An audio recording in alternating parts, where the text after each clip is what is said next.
What's going on, guys? It's your man Jay, and it's time to talk about the Z Flip again. It's been a minute since I even dealt with the Z Flip, and I really enjoy this phone. If you're wondering why you didn't see any videos on it in like a month, it's because I was reviewing the S20 Plus. Now I still have the S20 Plus, obviously, but I decided to go ahead and put my main SIM card back into my $1,400 phone because yeah, I got to get my money's worth. But you know, the Z Flip is a device that it's not frowned on by a lot of people. A lot of people just don't have it. I would say right now, if you look online, if you look on YouTube, you're probably not going to see a lot of regular consumers with this phone. Now, is that a good or a bad thing? Some would say, oh, it's horrible, it's not selling well, so it's not a good phone. You know, I beg to differ. That's subjective, and that's all on personal preference. This phone is expensive. We've tackled that before. I've already talked about it before. It's an expensive device. Let's just get around that. Now, I got it at a great price, brand new from Samsung, with a little bit of government assistance, you know. So I got it for a good deal, you know. And that doesn't make it any better or any worse. It's just that price is important to people. That's why I'm starting there. I bought the phone back at launch when it first launched, and you know, people frowned on the price, but I wanted the phone because I wanted something different. I wanted a foldable phone in this form factor, and I didn't want to get the Razor. For the first time in a long time, specs did mean something to me. The Razor costs more than this phone, and it is not. No, there is no way. So there's a lot about this phone that I actually like. And you know, you might like it, you might not like it. Some people say, oh, Jay, I just can't do that. You know, again, personal preference. This is the most eclectic phone and the best phone, in my opinion, my humble opinion, that Samsung has released amongst all of the S20 devices, or all the devices that they announced at the event. I noticed that they harped on this one. They started with this one. They came right out of the gate because they wanted to see what people thought about it, and they wanted to sell it. And from what I could tell, it's actually selling pretty well. I haven't checked any numbers. I don't have any facts behind that. Like I checked, oh, it's selling 17,000. But when I look, okay, I shouldn't say it's selling well. I should say it's liked overall by most people who have it. Some people say, oh, it's growing on me, you know, and again, unfortunately, that's coming mainly from the media side and the tech community. But a lot of the tech community doesn't really want anything to do with this device. So I say that overall, this device is offering something completely different than the normal slab. And yes, it has a high price. Yes, it has a thin sheet of glass under some plastic on the display. No waterproofing. Doesn't have a quite sheet display. With all of that, though, it's still right in line with as a great phone to me. Convenience factor. I really enjoy putting this phone in the flex mode. This is called the flex mode. And ultimately, what you do is you put it in this form factor here, and I can video chat like this. I can create my own videos like this. There's a special setting in the camera for it like this. And it's just really nice to be able to sit your phone up to watch YouTube videos. I normally put YouTube on the top and then something else on the bottom, some messaging app or something like that, or the web browser. And that's how I'm flexing with this device.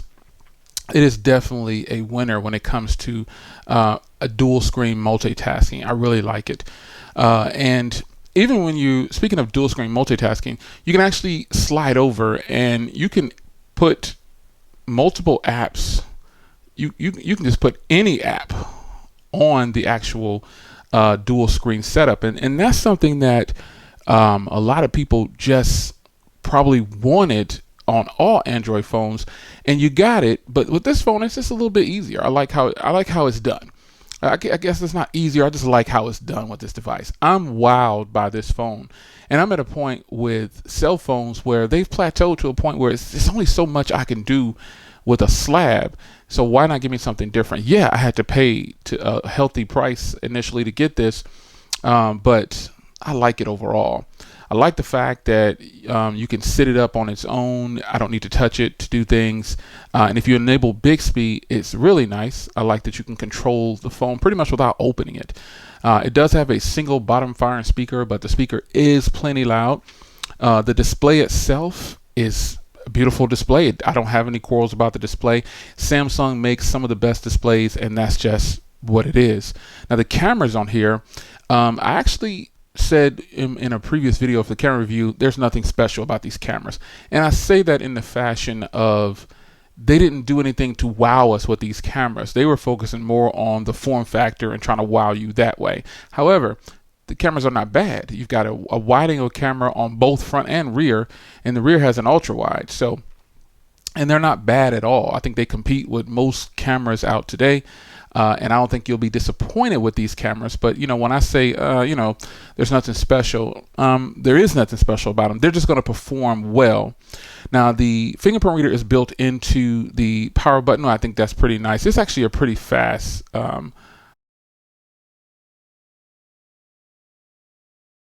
it's really fast. And the facial recognition is blazing fast too. Everything, but it is really fast, and I have mine set to when I open it to just look at it and it goes straight to the home screen instead of staying on the lock screen, but that is an option. So overall, the follow-up that I wanted to give you guys is that the phone is awesome. It's a great phone. There's a lot that I like about it. I like being able to close it up like this and put it away in my pocket, and it doesn't feel as heavy as what it says on paper. I'm even wearing the new Rinky case on here, and that was the thing at the beginning, man. There was just not a lot of accessories for this device, and now I ordered a full body wrap for it. I just went with a clear wrap. I didn't basically a screen protector for front and back. And I ordered 2 sets of those, ordered me a backup. And then I have the 2 Rinky cases. I bought the Samsung case. There's more official cases from Casemate. There's a bunch of different companies now who have accessories for this phone. And that says something. That means that there's people buying it, or there's a market for it, and it has to be recognized.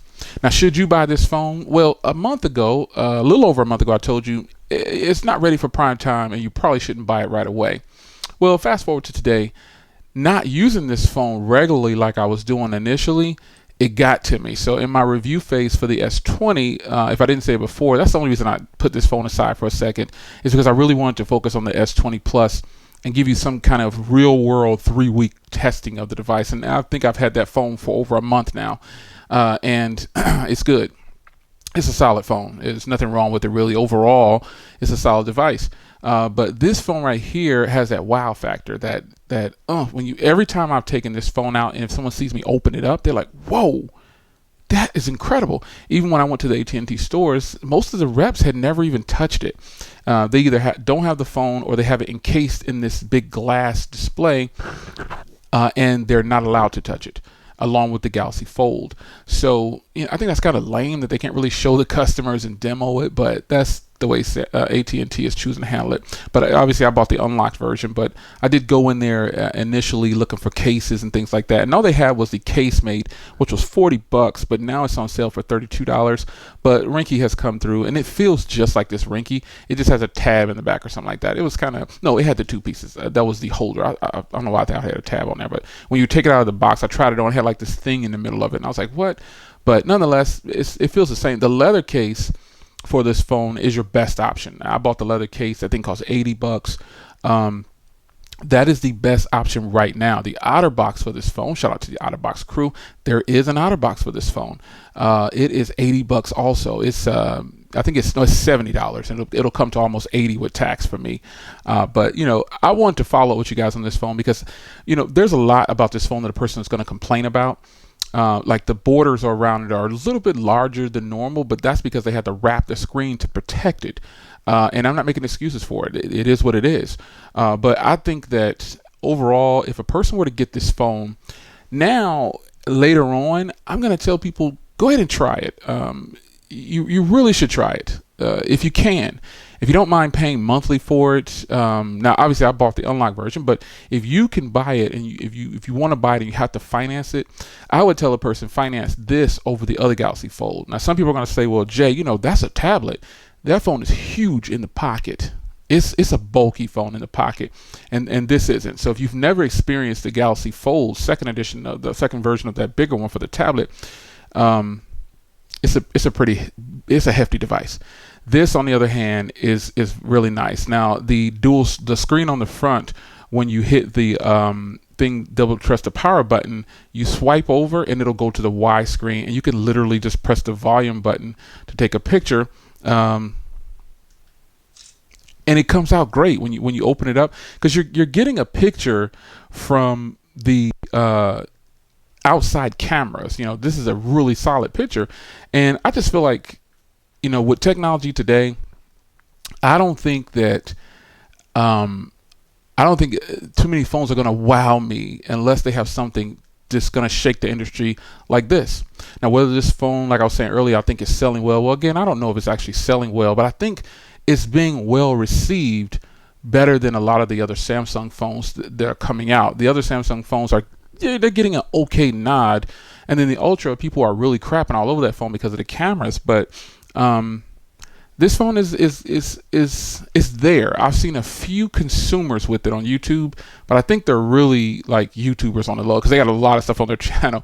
But nonetheless, follow-up video on the ZFlip. It's a nice phone. I like that. I'll see you guys in the next video. Take care.